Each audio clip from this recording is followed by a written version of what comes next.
All right, let's look at a second example of a differential with a new example. Again, for this example, we're going to be using delta p, which again is called a differential. And you'll notice that the key equation we have is delta p is equal to p of x plus delta x minus p of x. Again, this is just the derivative formula rearranged. We're going to be using the derivative to predict a future value instead of looking at the derivative as the end-all of what we're doing in the first place. So that's the idea. This equation right here is just the derivative equation, the limit of the derivative equation rearranged. We've got a cost function and a revenue function, 4x, and here's our cost function. First question they ask us is to find the total profit. And as a reminder, profit is simply equal to revenue minus cost. That's the definition of profit. And we've got both of those functions, so that's just 4x minus 0.01x squared plus 3.2x plus 20. And so if we do that, we get the equation negative 0.01x squared. We have 4x minus 3.2x, which is 0.8x.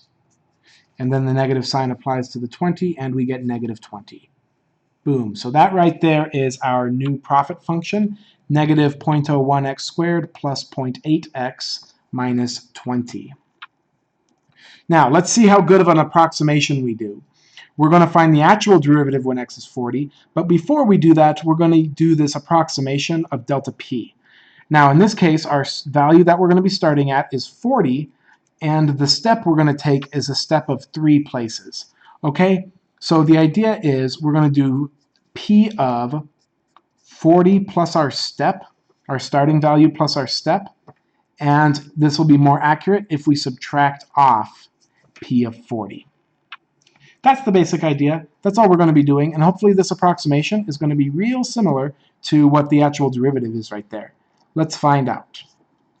So, if I plug 43 into this equation, this just means find the profit of 43, and don't forget we're putting it into our profit equation. So negative 0.01 times 43 squared plus 0.8 times 43 minus 20. That gives us a value of negative 4.09. Now we simply subtract 40. So it's negative 0.01 times 40 squared plus 0.8 times 40 minus 20. And that gives me a value of negative 4. So that's all we did. P of 43 minus P of 40.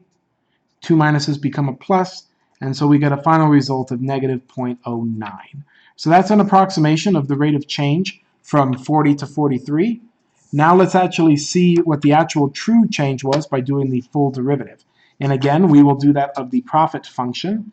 So P prime of x is going to equal negative 0.02x plus 0.8. And I did that by just taking the derivative of that function right there. P prime then of 40 is going to equal negative 0.02 times 40 plus 0.8. And if we do that, we get negative 0.08 plus 0.8, which is equal to 0. So as you can see, negative 0.09, our approximation, is really close to 0. And so we use these approximations when it saves us a lot of computing power for when we're doing high-level mathematics with a computer. All right, in 1 second, I'm going to show you how you can compute a pretty accurate cubed root without a calculator. So that will be our next example.